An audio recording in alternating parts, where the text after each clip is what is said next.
Depuis quelques mois, Tournai abrite en son centre la faculté Loki de l'UCL.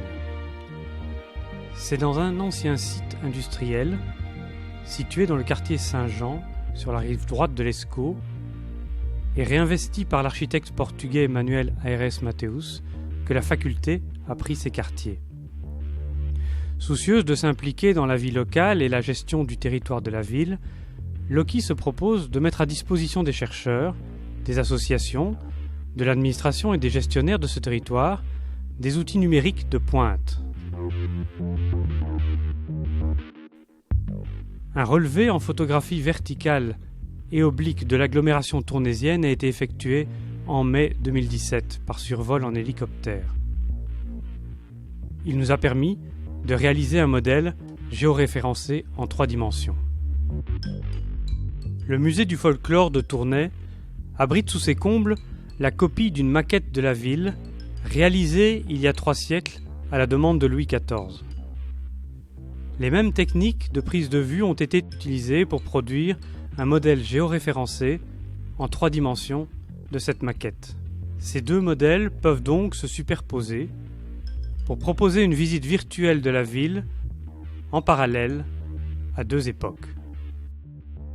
Les boulevards actuels et le site de la gare ont remplacé les remparts et fossés dessinés par Vauban. À partir du pont des Trous, remontons le cours de l'Escaut. Depuis 3 siècles, la ville s'est agrandie et densifiée. De nouveaux quartiers se sont développés. De l'ancienne citadelle ne subsiste que le Pentagone central. Ce qui reste de l'abbaye de Saint-Martin est aujourd'hui occupé par l'hôtel de ville de Tournai et le musée des Beaux-Arts dessiné par Horta. Quelques explications.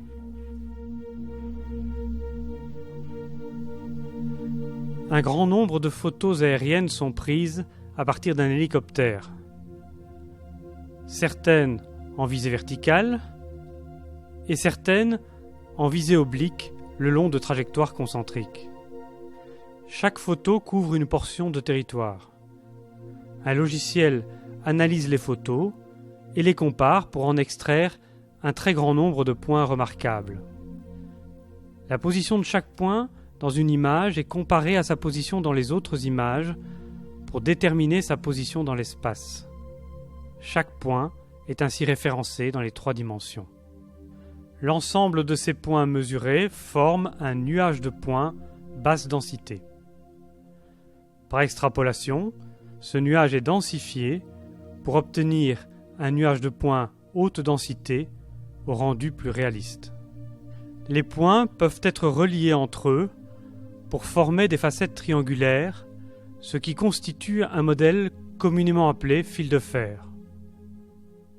On peut attribuer à chaque facette une texture extraite des photos originales, ce qui renforce l'aspect réaliste du modèle. Ce type de modèle peut être utilisé au moyen de logiciels spécialisés pour diverses applications techniques. On peut par exemple extraire du modèle un bâtiment particulier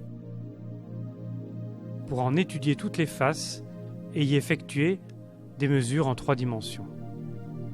Il est également possible de définir des sections transversales.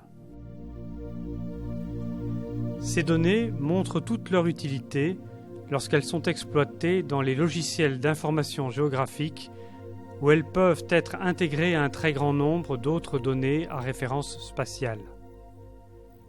Ici par exemple, dans la gestion patrimoniale, sur base de données cadastrales superposées à l'information fournie par le nuage de points.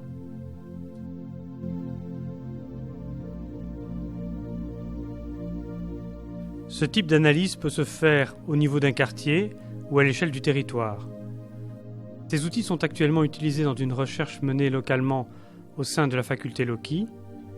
L'analyse porte sur l'évolution des réseaux hydrographiques par superposition de données diachroniques. Ici par exemple, à partir de sources historiques comme la maquette Vauban et la carte Ferraris.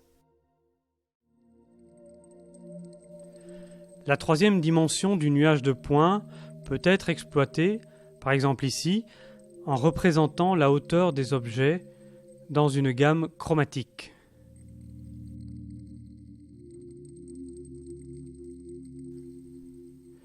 Ici, c'est plutôt l'altitude des objets qui est représentée, ce qui permet d'effectuer, par exemple, une simulation de l'impact éventuel d'une élévation des eaux de l'Escaut. En attendant cette improbable montée des eaux, c'est de la superposition des réalités de la ville à des époques différentes que nous entrevoyons les usages potentiels.